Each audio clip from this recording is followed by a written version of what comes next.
ನಮ್ಮ ಸುತ್ತಮುತ್ತ ಇರೋ ಸಾಮಾನ್ಯ ವಸ್ತುಗಳಿಗೂ ನಾವು ಅಂದ್ಕೊಂಡಿರೋದಕ್ಕಿಂತ ಹೆಚ್ಚು ಶಕ್ತಿ ಇರುತ್ತೆ ಅಂದ್ರೆ ಹೌದು, ಕೆಲವು ವಸ್ತುಗಳಿಗೆ ಸೂಪರ್ ಪವರ್ಸ್ ಇವೆ. ಬನ್ನಿ, ಇವತ್ತು ನಾವು ಲೋಹಗಳ ಅಂದ್ರೆ ಮೆಟಲ್ಸ್ನ ಕೆಲವು ಅದ್ಭುತ ಶಕ್ತಿಗಳನ್ನ ಅನ್ವೇಷಿಸೋಣ. ಸರಿ, ಒಂದು ಕ್ಷಣ ಯೋಚನೆ ಮಾಡಿ.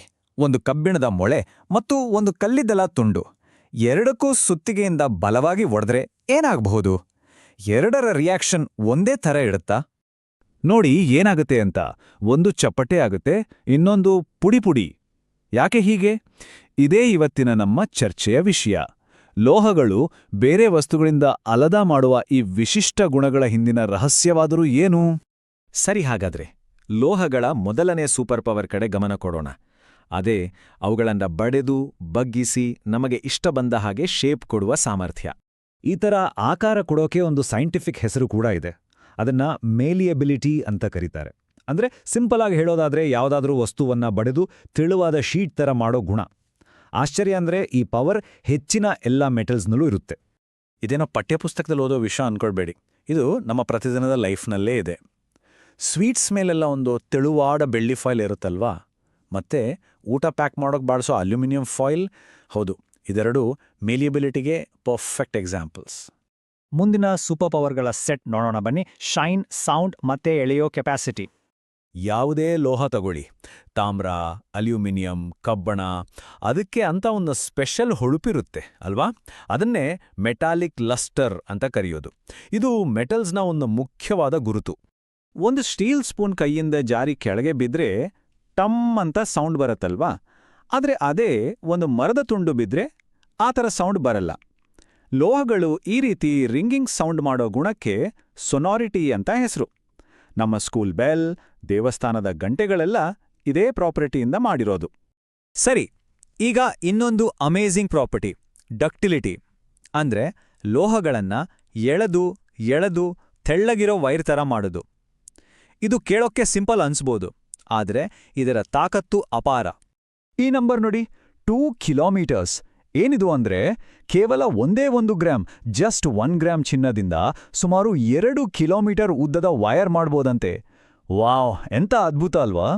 ಈ ಡಕ್ಟಿಲಿಟಿ ಅನ್ನೋದು ಬರೀ ಚಿನ್ನದ ತಂತಿ ಮಾಡೋಕೆ ಸೀಮಿತವಾಗಿಲ್ಲ. ನಾವು ನೋಡೋ ದೊಡ್ಡ ದೊಡ್ಡ ತೂಗು ಸೇತುವೆಗಳನ್ನ ಹಿಡಿದಿಟ್ಕೊಳ್ಳೋ ಆ ಬೃಹತ್ ಸ್ಟೀಲ್ ಕೇಬಲ್ಗಳು, ಕ್ರೇನ್ಗಳಲ್ಲಿ ಟನ್ಗಟ್ಲೆ ಭಾರ ಎತ್ತೋ ವೈರ್ಗಳು, ಇವೆಲ್ಲವೂ ಸಾಧ್ಯ ಆಗಿರೋದು ಲೋಹಗಳ ಈ ಸೂಪರ್ ಪವರಿಂದಾನೇ. ಓಕೆ, ಲೋಹಗಳು ಶೇಪ್ ಮತ್ತೆ ಸೌಂಡ್ನ ಮಾಸ್ಟರ್ಸ್ ಅಂತ ಗೊತ್ತಾಯ್ತು. ಆದ್ರೆ ಹೀಟ್, ಪವರ್ ವಿಷಯದಲ್ಲಿ ಅವು ಹೇಗಿದೆ? ಈಗ ಅವುಗಳ ಇನ್ನೊಂದು ಮುಖ್ಯವಾದ ಸೂಪರ್ ಪವರ್ ಬಗ್ಗೆ ಮಾತಾಡೋಣ.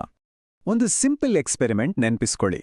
ಒಂದು ಕಪ್ ಬಿಸಿ ನೀರು, ಅದರಲ್ಲಿ ಒಂದು ಸ್ಟೀಲ್ ಸ್ಪೂನ್, ಇನ್ನೊಂದು ಮರದ ಸ್ಪೂನ್ ಇಟ್ರೆ ಯಾವ ಸ್ಪೂನಿನ ತುದಿಯನ್ನ ಮುಟ್ಟಿದ್ರೆ ಕೈ ಬೇಗ ಸುಡುತ್ತಾ? ಯಾಕೆ?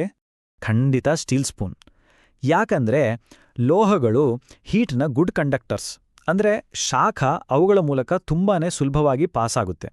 ಆದ್ರೆ ಮರ ಇದೆಯಲ್ಲ, ಅದು ಪೂರ್ ಕಂಡಕ್ಟರ್. ಅದಕ್ಕೆ ನೋಡಿ, ಅಡಿಗೆ ಮಾಡೋ ಪಾತ್ರೆಗಳು ಲೋಹದ್ದು, ಆದ್ರೆ ಅದರ ಹಿಡಿಕೆಗಳು ಪ್ಲಾಸ್ಟಿಕ್ ಅಥವಾ ಮರದ್ದಾಗಿರುತ್ತೆ, ಸೇಫ್ಟಿಗಾಗಿ.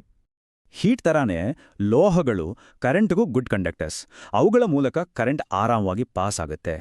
ಅದಕ್ಕೆ ತಾನೇ ನಮ್ಮ ಮನೇಲಿರೋ ಎಲೆಕ್ಟ್ರಿಕಲ್ ವೈರ್ಗಳೆಲ್ಲ ತಾಮ್ರ ಅಥವಾ ಅಲ್ಯೂಮಿನಿಯಂನಿಂದ ಮಾಡಿರೋದು.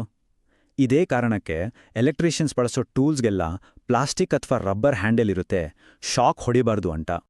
ಇಷ್ಟೆಲ್ಲ ಸೂಪರ್ ಪವರ್ಸ್ ಇರೋ ಈ ಮೆಟಲ್ಸ್ಗೆ ಏನಾದ್ರೂ ವೀಕ್ನೆಸ್ ಇರ್ಬೋದಾ? ಖಂಡಿತ ಇದೆ.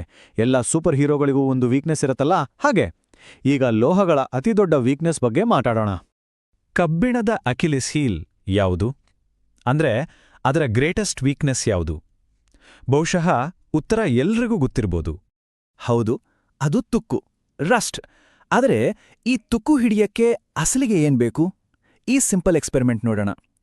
ಟೆಸ್ಟ್ ಟ್ಯೂಬ್ ಎನಲ್ಲಿ ಬರೀ ಡ್ರೈ ಏರ್, ಮೊಳೆಗೆ ಏನೂ ಆಗಿಲ್ಲ. ಬಿನಲ್ಲಿ ಗಾಳಿಯಿಲ್ಲದ ನೀರು, ಅಲ್ಲೂ ಏನೂ ಆಗಿಲ್ಲ. ಆದರೆ ಟೆಸ್ಟ್ ಟ್ಯೂಬ್ ಸಿ ನೋಡಿ, ಅಲ್ಲಿ ಗಾಳಿ ಮತ್ತು ನೀರು ಎರಡೂ ಇದೆ ಮತ್ತು ಮೊಳೆಗೆ ತುಕ್ಕು ಹಿಡಿದಿದೆ. ಸೊ ಸಿಂಪಲ್, ಕಬ್ಬಿಣಕ್ಕೆ ತುಕ್ಕು ಹಿಡಿಯಕ್ಕೆ ಗಾಳಿ ಮತ್ತು ನೀರು ಎರಡೂ ಬೇಕೇ ಬೇಕು. ಕಬ್ಬಿಣದ ಮೇಲೆ ಬರೋ ಈ ಬ್ರೌನ್ ಲೇಯರ್ ಅನ್ನ ನಾವು ತುಕ್ಕು ಅಂತ ಕರಿತೀವಿ. ಆದರೆ ಈ ಪ್ರೋಸೆಸ್ನ ಜನರಲ್ ಹೆಸರು ಕರೋಷನ್. ಅಂದ್ರೆ ಗಾಳಿ, ನೀರು ಅಥವಾ ಬೇರೆ ಕೆಮಿಕಲ್ಸ್ನಿಂದಾಗಿ ಲೋಹದ ಸರ್ಫೇಸ್ ನಿಧಾನಕ್ಕೆ ಹಾಳಾಗೋದು. ತಾಮ್ರದ ಪಾತ್ರೆಗಳ ಮೇಲೆಲ್ಲ ಹಸಿರು ಲೇಯರ್ ಬಂದಿರೋದನ್ನ ನೋಡಿರ್ಬೋದು. ಬೆಳ್ಳಿ ಕಪ್ಪಾಗೋದನ್ನ ನೋಡಿರ್ಬೋದು. ಅದೆಲ್ಲ ಕೂಡ ಕರೋಷನ್ಗೆ ಉದಾಹರಣೆಗಳೇ. ಓಕೆ, ಲೋಹಗಳ ಈ ವೀಕ್ನೆಸ್ ಬಗ್ಗೆ ಈಗ ಗೊತ್ತಾಯಿತು. ಆದ್ರೆ ಈ ನಿಯಮವನ್ನೇ ಮುರಿದಿರೋ ಒಂದು ಐತಿಹಾಸಿಕ ಅದ್ಭುತ ಇದೆ. ಅದರ ಬಗ್ಗೆ ನೋಡೋಣ ಬನ್ನಿ. ದೆಹಲಿಯಲ್ಲಿರೋ ಕಬ್ಬಿಣದ ಸ್ತಂಭ. ಯೋಚನೆ ಮಾಡಿ, ಸಾವಿರಾರು ವರ್ಷಗಳಿಂದ ಗಾಳಿ, ಮಳೆ ಎಲ್ಲ ಥರದ ಹವಾಮಾನವನ್ನ ಎದುರಿಸಿದ್ರೂ ಅದ್ರ ಮೇಲೆ ತುಕ್ಕು ಹಿಡಿದಿರೋದು ಕಣ್ಣಿಗೆ ಕಾಣಿಸಿದಷ್ಟು ಕಮ್ಮಿ. ಈ ಸ್ತಂಭವನ್ನ ಕಟ್ಟಿ 1600 ವರ್ಷಗಳಿಗಿಂತ ಹೆಚ್ಚಾಗಿದೆ. ಇದು 8 ಮೀಟರ್ ಎತ್ತರ ಇದೆ, ಅಂದ್ರೆ ಸುಮಾರು ಒಂದು 3 ಅಂತಸ್ತಿನ ಬಿಲ್ಡಿಂಗ್ನಷ್ಟು. ಇದರ ತೂಕ 6000 ಕೆಜಿಗಿಂತಲೂ ಹೆಚ್ಚು. ನಿಜವಾಗಲೂ ಇದು ನಮ್ಮ ಪ್ರಾಚೀನ ಭಾರತದ ಲೋಹಶಾಸ್ತ್ರಜ್ಞರ ಒಂದು ಅದ್ಭುತ ಸಾಧನೆ. ಹಾಗಾದ್ರೆ ಕೊನೆಯದಾಗಿ ಉಳಿಯೋ ಒಂದೇ ಒಂದು ಪ್ರಶ್ನೆ, ಅಂದಿನ ನಮ್ಮ ಸಂಶೋಧಕರು ಲೋಹದ ಅತಿದೊಡ್ಡ ವೀಕ್ನೆಸ್ಸನ್ನೇ ಮೀರಿ ನಿಲ್ಲುವಂಥ ಒಂದು ವಸ್ತುವನ್ನ ಹೇಗೆ ಸೃಷ್ಟಿ ಮಾಡಿದ್ರು? ಈ ಕುತೂಹಲಕಾರಿ ಪ್ರಶ್ನೆಯೊಂದಿಗೆ ಇವತ್ತಿನ ಈ ಚರ್ಚೆಯನ್ನ ಇಲ್ಲಿಗೆ ನಿಲ್ಲಿಸೋಣ.